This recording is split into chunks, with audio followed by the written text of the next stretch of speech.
Salut, c'est Julien. Vous savez, depuis bientôt 2 ans, j'ai réussi à éliminer totalement la charge de mon loyer. Je vais vous expliquer dans cette vidéo comment j'ai réussi à faire ça totalement légalement, sans voler, ni tricher, ni tromper mon propriétaire. Mais avant de rentrer dans le vif du sujet, je vous partage où je suis. Je suis actuellement à Cotonou au Bénin et je marche tout simplement le long de la plage. D'ailleurs, si tu trouves le panorama magnifique, n'hésite pas à mettre un like et à t'abonner parce que sur cette chaîne, tu verras souvent de beaux endroits. Je t'emmènerai avec moi dans mes déplacements professionnels et personnels.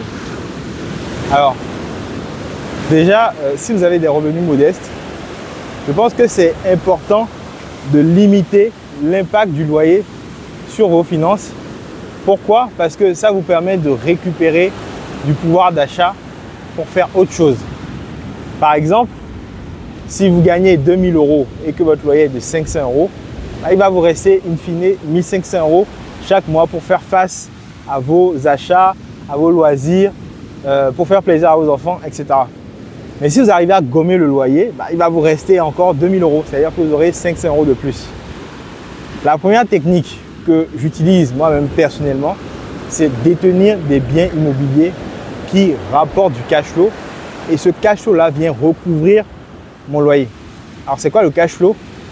Pour faire simple, c'est l'excédent que vous allez dégager entre, d'une part, vos revenus locatifs et de l'autre, vos charges. Par exemple, vous possédez un appartement, votre locataire vous paye 1000 € de loyer sur cet appartement. Toutes vos charges sur cet appartement vous reviennent par exemple à 700 €. C'est-à-dire que vous dégagez 300 € de bénéfices.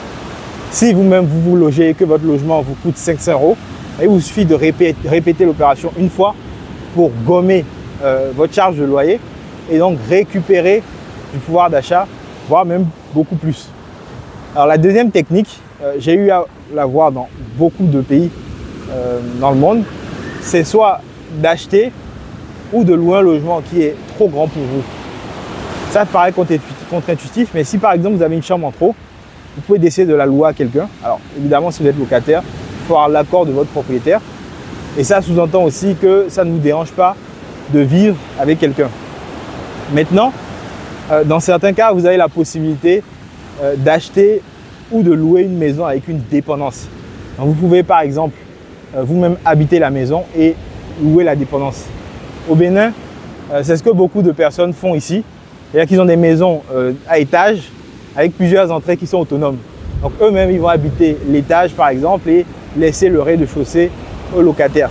Ça permet de conserver votre tranquillité parce que finalement, vous croisez très peu les locataires.